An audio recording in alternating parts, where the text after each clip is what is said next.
these emotions that we're feeling on a daily basis, especially when unexpressed, are actually getting carried in our organs. And what the trend I started to notice with women, and there's actually a study to show this, where they followed 66,000 women for about 16 years, that every single woman that had a fibroid had some form of childhood abuse, whether it was physical, sexual, or emotional. And so that's when I really started to piece those puzzles. Hey, this is Ari. Welcome back to the Energy Blueprint podcast. With me in today's episode is Dr. Sonya Jensen, who is a naturopathic physician, international speaker, author, and embodied healer who guides women to reclaim their power through hormonal wisdom, emotional depth, and ancestral healing. From her roots in cell biology and naturopathic medicine to her practice alongside her husband, she integrates trauma-informed modalities, herbs, nutrition, hormone therapy, longevity medicine, and nervous system support to address the unseen patterns behind hormonal imbalances in women. As founder of the Her Method and the Her Community, Sonya helps women decode the stories their bodies are telling, from stress, emotion, and generational trauma to transform relationships, fertility, perimenopause, and life's transitions. So, with all of that said, enjoy this conversation with Dr. Sonya Jensen. Sonya, welcome to the show. Thank you for having me. So great connecting with you at last. Yeah, likewise. So, I want to start by just asking you to talk a bit about your personal story and how you got into doing what you do now.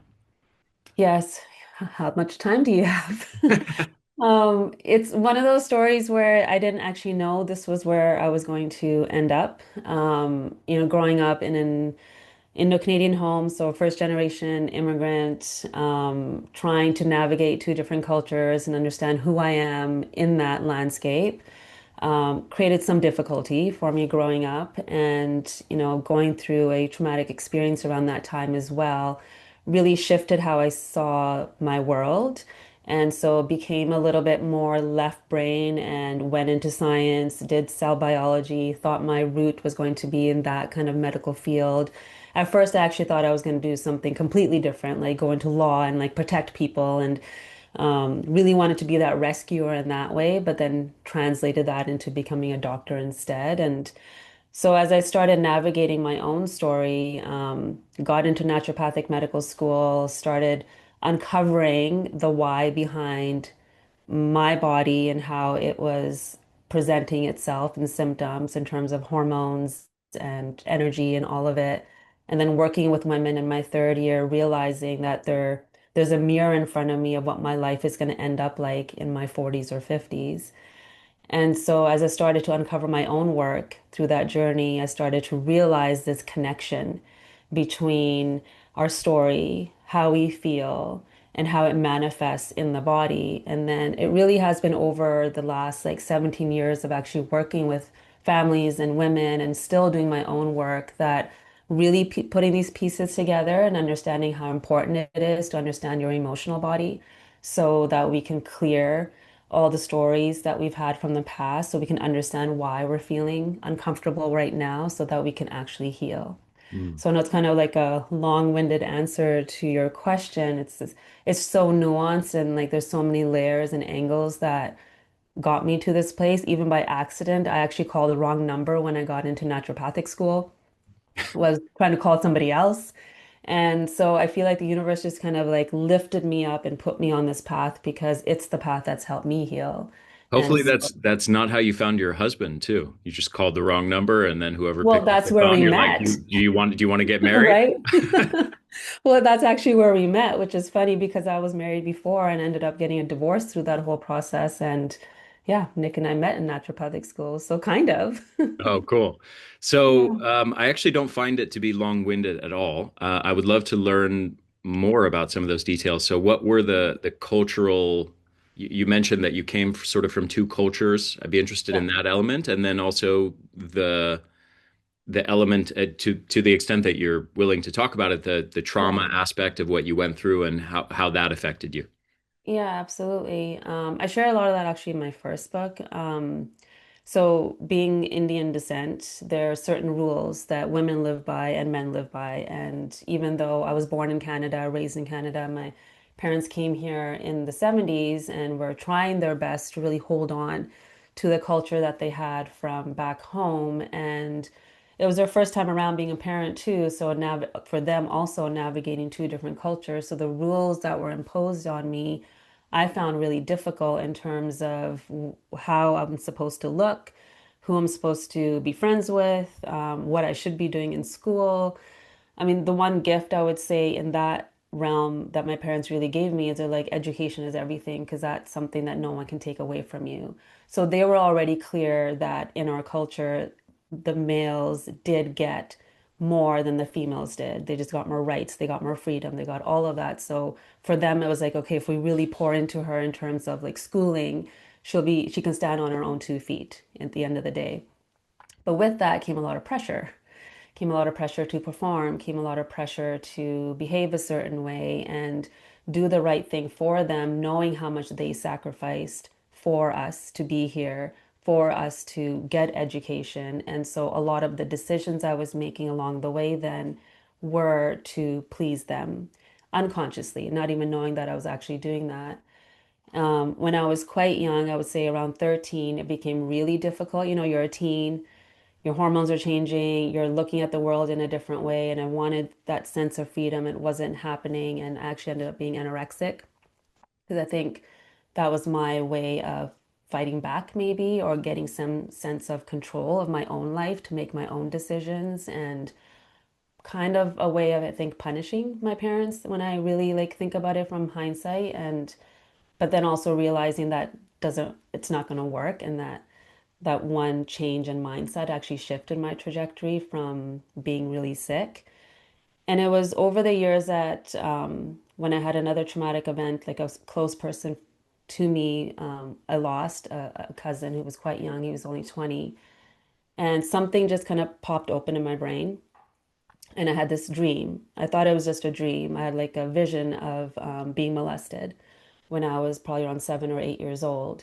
And at first, I just kind of brushed it off. I was like, oh, I think that was just a weird dream, but it's very, very vivid. And then all these memories started popping back in the sight, the sounds, the conversation, how I actually felt in that moment.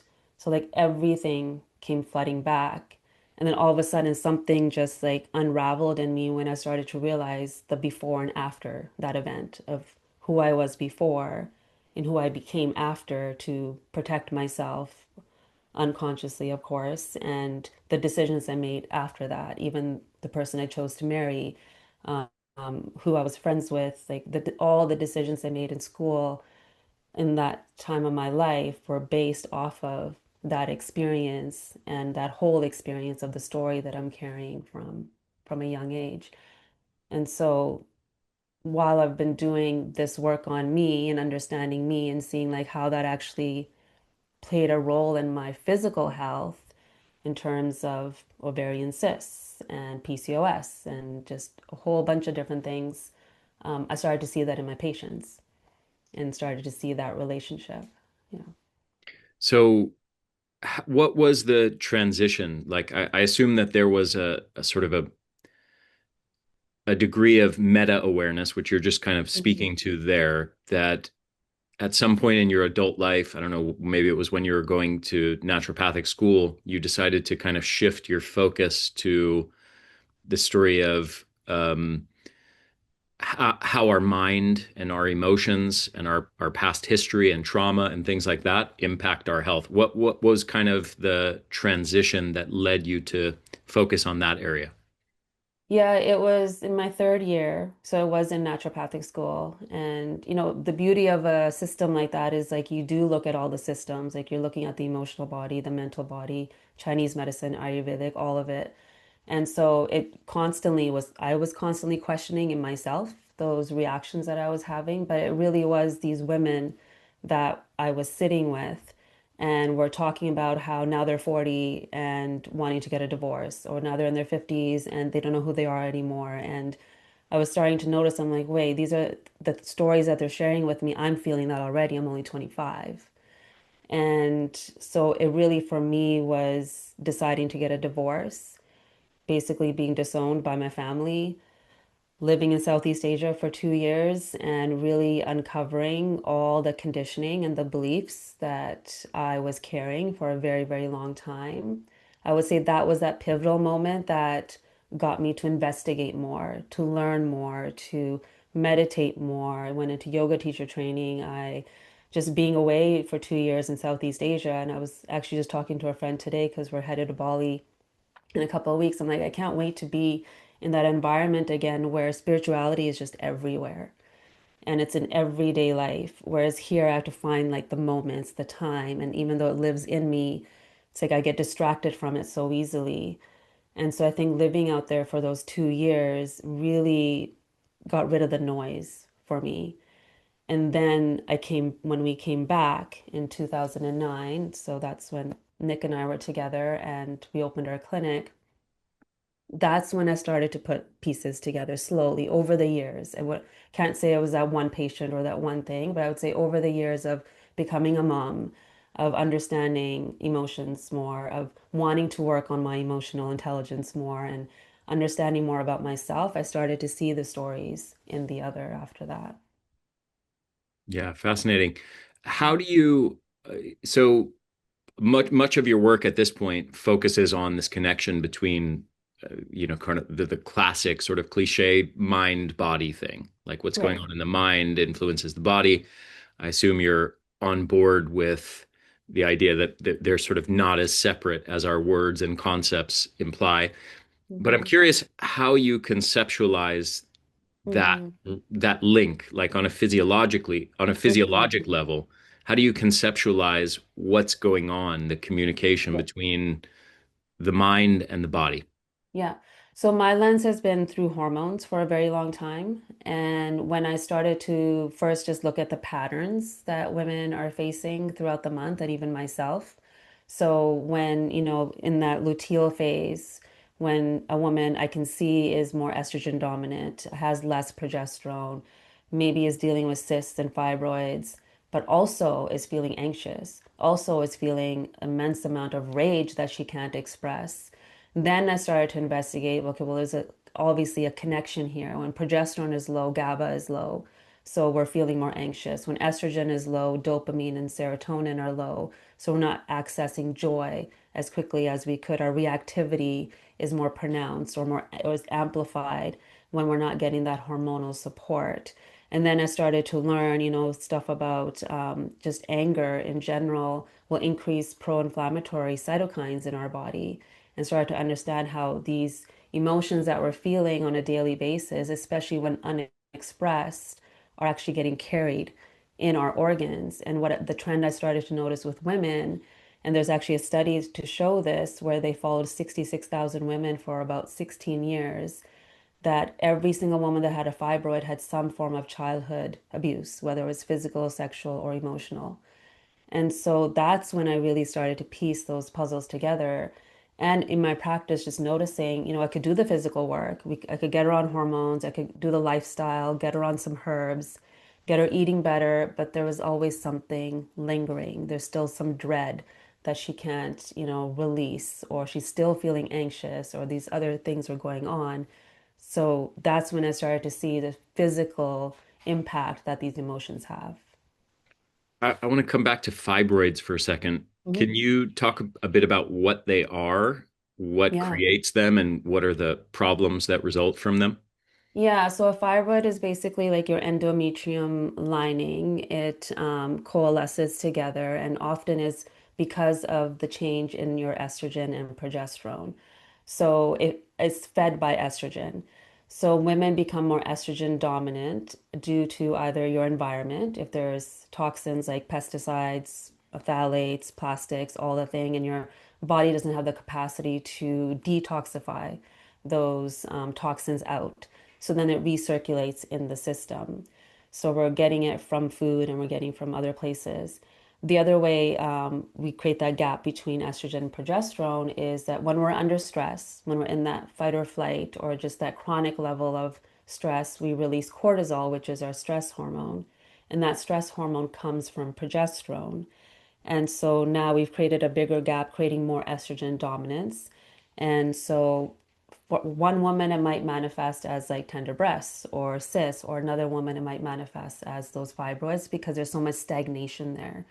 So there's stagnation of like blood flow, there's stagnation in the liver. We're just not detoxifying. And so then it's coalescing together, and which will create heavier bleeds, bloating, cramping, and just a lower quality of life because these women sometimes can't even leave their homes when they're bleeding. What's the broader impact of this kind of this connection between emotions, mental health, trauma, and Yeah. hormones on a woman's life more broadly, life, relationships? Yeah, it's everything. So when we're not feeling grounded in our body, when we're feeling like it's betraying us, and we're feeling just, everything is against us, we're going to be overreactive in our relationships. It's going to impact relationships.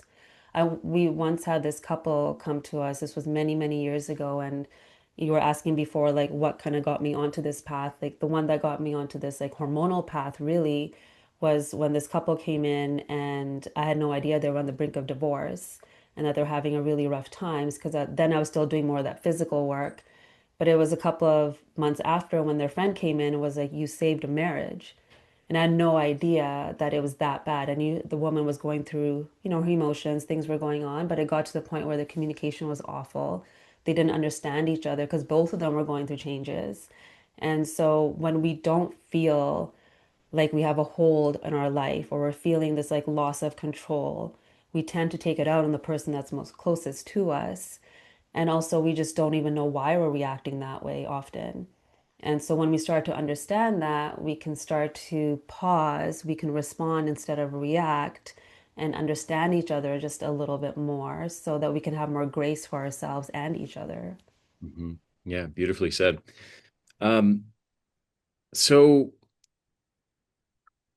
when you go into this domain that you're describing here, when you Yeah. start talking about the links between mind and body and the links between emotions and past life events, adverse childhood events, these kinds of things, trauma more broadly, into health later in life, this now gets into a whole different territory, the kind of almost the realm of psychotherapy, the realm of clinical Mm. psychologists and psychiatrists. Well, it used to be psychiatrists, then they shifted to more of a drug model, where every problem is perceived as a chemical imbalance to be medicated away. Um, but more the realm of clinical psychologists and psychotherapy. And within that domain, that in itself is kind of this huge landscape of lots of different competing paradigms and or I should say different paradigms, different ways of understanding kind of this mental health, emotional landscape, and and also very different methodologies, practical ways of trying to heal what's going on in terms of mental health or the emotional state, past trauma. There's so many different approaches in that landscape. And what's interesting also is that this realm of psychotherapy is kind of generally pretty siloed off from physical health, right? The connection between if you go to school to be a clinical psychologist, which actually I've done, Mm. did all the 3 years of coursework in clinical psychology.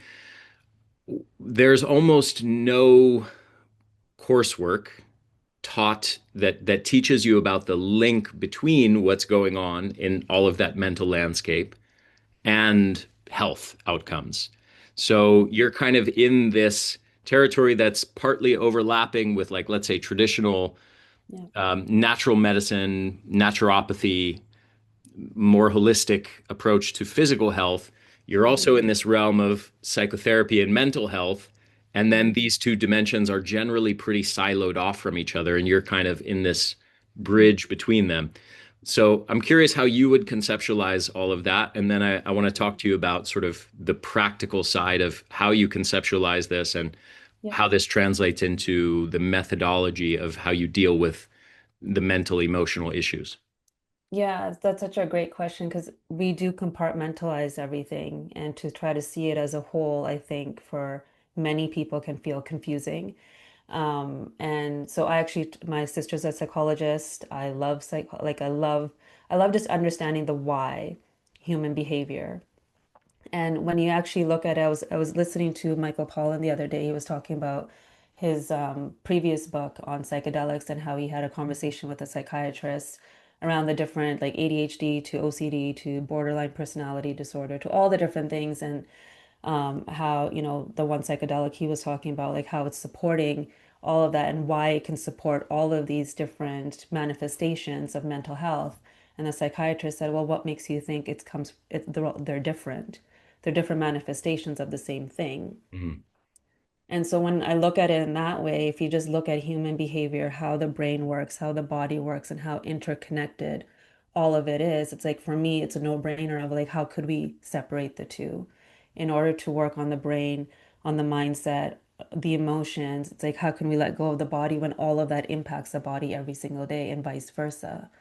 And so that's kind of where I come from, just being able to see that whole picture of like what you think is going to change how your cells are responding, which is going to change how your hormones are communicating, which is going to change your behavior and your habits, which will then either reinforce that belief that you have, or it's going to maybe challenge that belief, which is often scary for a lot of people.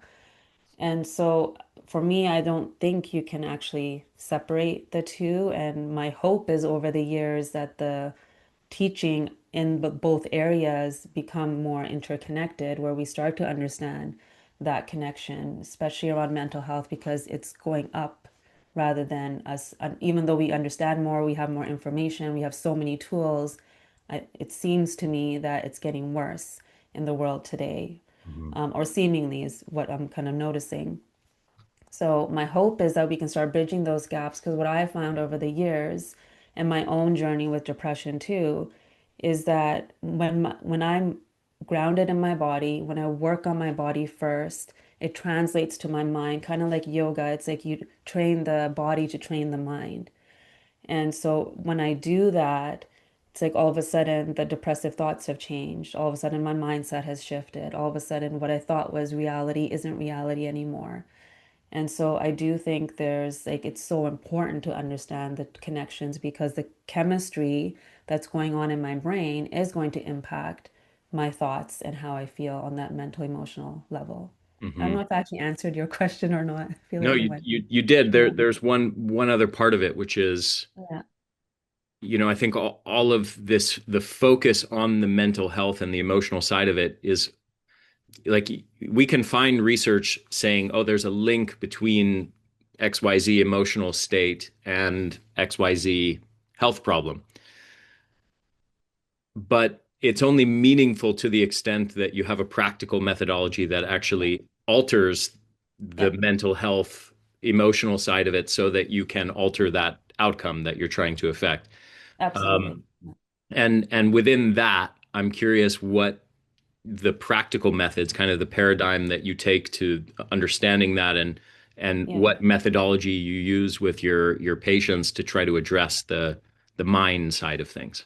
Yeah. Well, the first thing I do is look at the body first and do testing to show, especially when I'm working with hormones, if I start to like show the woman that, okay, here your progesterone's low and therefore your GABA is probably going to be low and therefore the anxiety is going to be there just to help her create that connection of like, oh, okay, there's something biologically going on in my body. So to help her understand that, like, okay, well, progesterone's low because you know, most women are stuck in that fight or flight or the overthinking or the worrying or the ruminating. And so the first thing I do is give her tools for her nervous system. It's like, how do we, in this moment, right now, give you some tools so that you can become more responsive than reactive in your every single day? So it's about the present moment first. It's like, how do we get you feeling better right now? And then you have the energy to actually dive into the underlying stories and the mental emotional work that we need to do. And that's where I'll get help from others too. Like, so whether it's like somatic therapy, I do teach a lot of like yoga, breath work, and I'll give meditations, I'll do visualizations, I'll do that work. But then I also understand, you know, that person might need EMDR or IFS, like just other systems that will support them alongside of the physical work and this other nervous system work that I'm doing to help them, again, that whole person. And then we start to see patterns being disrupted. We start to see like different choices being made, like different habits that she's creating in her everyday. And so a lot of it ends up being, let's say, habits around food, habits around like the rituals that you have every day that feed your nervous system, understanding what depletes your nervous system first as well, and how do we like say no to that.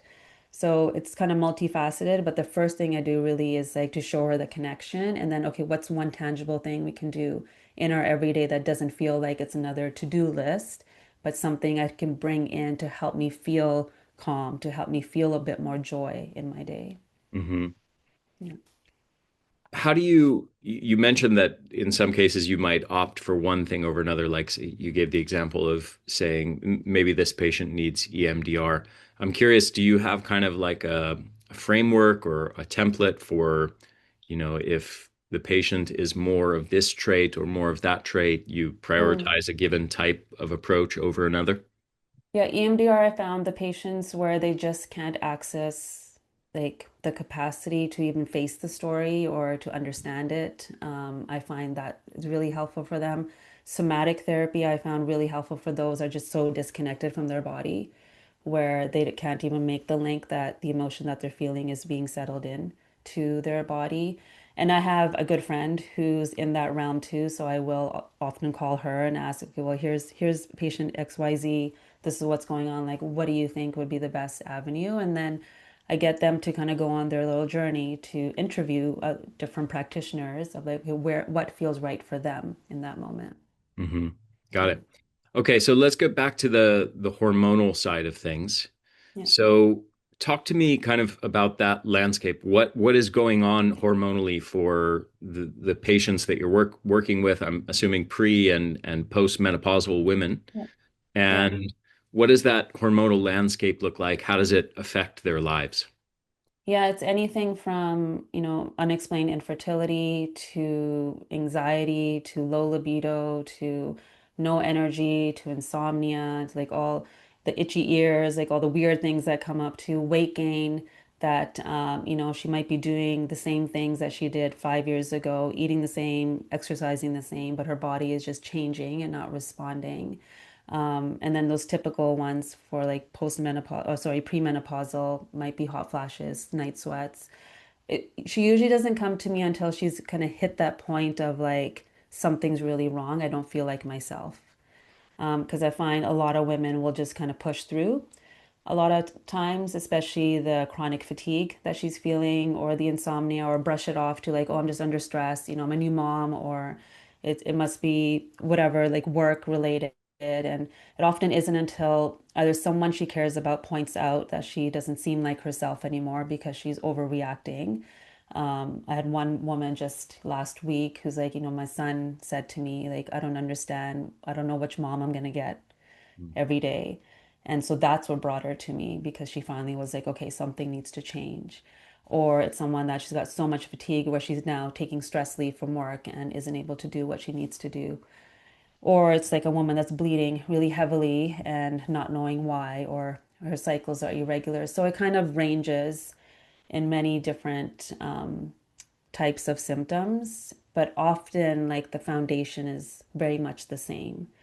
So the first hour that I sit with her is just understanding like where she is right now in her story, what her body is trying to tell us, and then taking her through some like testing or just like subjective work to see, okay, well, here's the links between your story and how you're feeling and your hormones. Like, so this is the hormone that we need to support, whether it's like down regulating your cortisol or up regulating your hormones like estrogen and testosterone. So then we start supporting those with like herbs or nutrition or lifestyle or maybe even bioidentical hormones to get her feeling better to again do that other deeper work after. Hmm. Yeah. That was going to be my next area that I wanted to focus on, which Yeah. is what are you actually doing to address the hormonal difficulty? So, to Yeah. what degree do bioidentical hormones come into play, other sort of supplement herbal approaches, Mhm. and then the mental health side of things and kind of the different aspects that the different approaches you're using to address. mental and emotional health.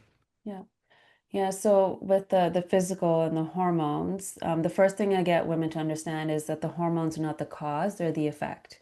So we want to go up a level and understand, okay, what's telling my hormones to communicate this way? So is it the nervous system? Okay, if it's the nervous system, I'm going to put her on some nervines to help support her. Those are herbs that will help just address that like reactivity in her nerves. Is it due to, like I was talking about the liver before, or like gut difficulties? Because if her gut's not working well, then she's not detoxifying those extra estrogens that we talked about before. So then we're going to work on that. So we look at all the systems to see, okay, what's telling your hormones to behave this way, and how do we support those systems? And first, I always start with the foundation. Okay, what are you eating?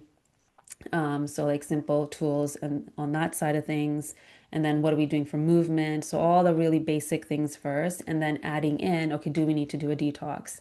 Do we need to support your liver? Do we need to change how your microbiome is behaving?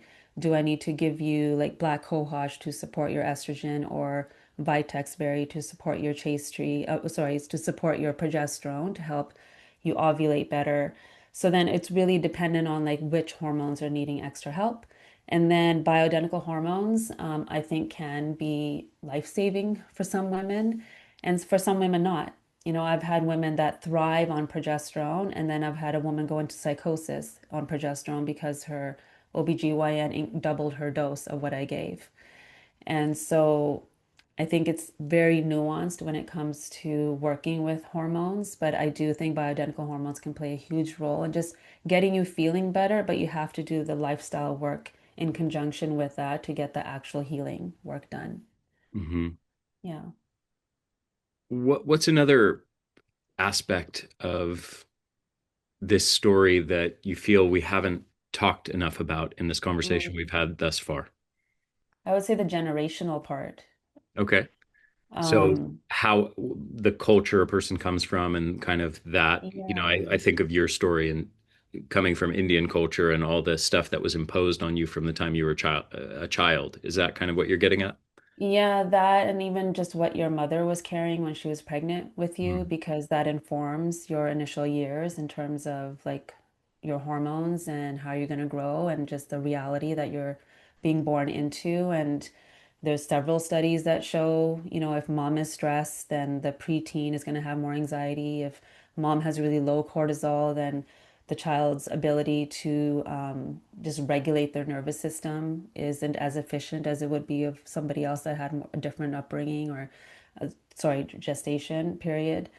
And there's even generational stuff where they're looking at like Holocaust studies and showing that infants born have adrenal insufficiency, so their ability to adapt to stress isn't really there, and so, or isn't as optimal as it could be.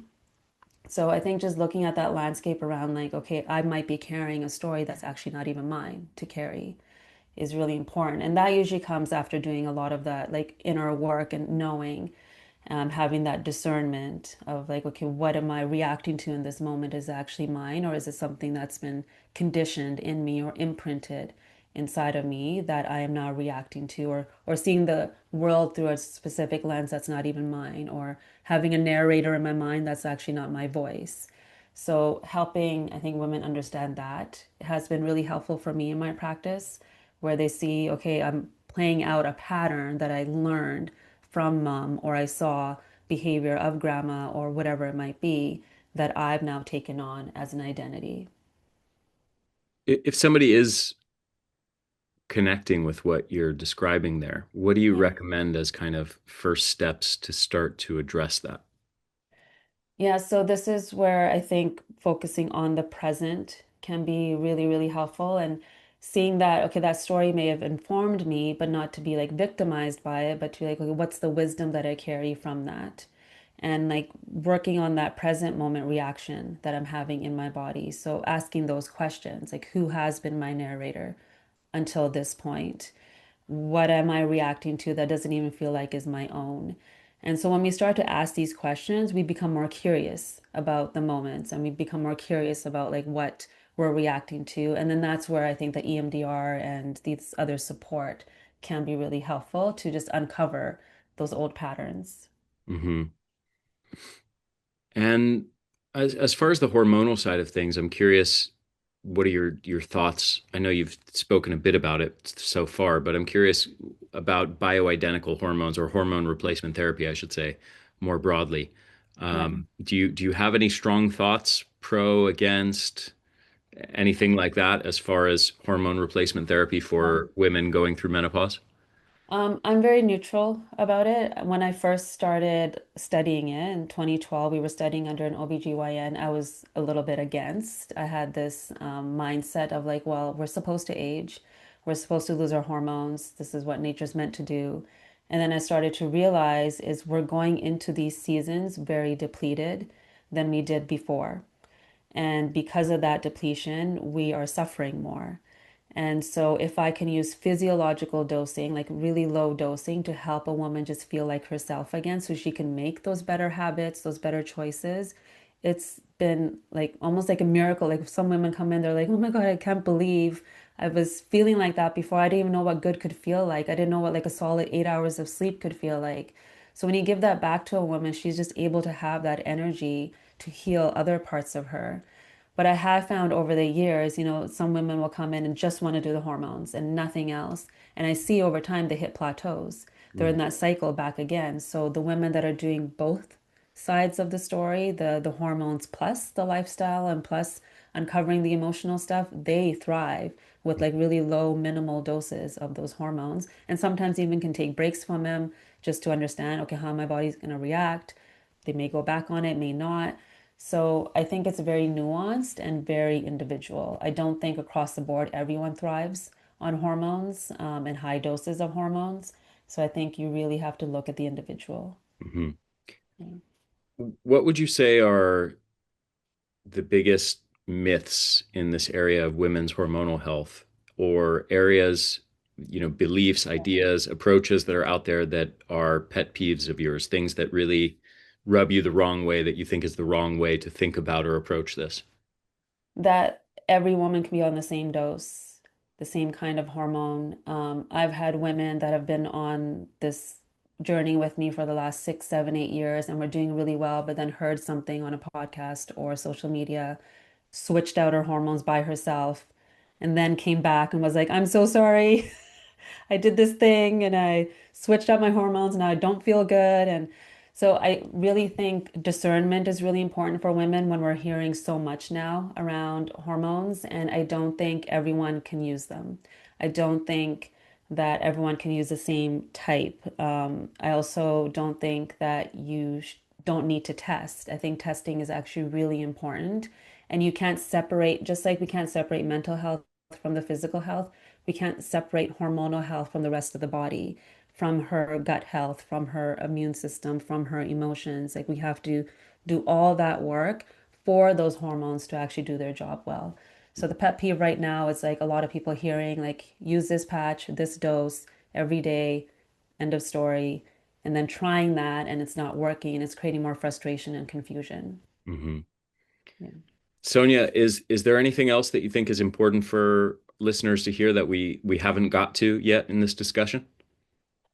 I think the big thing really is understanding whatever you're feeling is that you're not alone in it. I think often when we're going through a journey, especially when we don't feel like ourselves, and we're feeling reactive or we're feeling the body's betraying us, it's like most people are going through what you are, maybe just manifesting in a different way, and that it's okay to ask for help and it's a journey and to just like really, I think, stay curious with the season of life that you're in so you can understand yourself more deeply.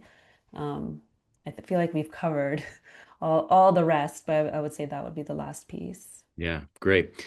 Is there anything you want to let listeners know about where to find you, how to get in touch with you, your work more broadly, and the Yeah. services and products that you offer?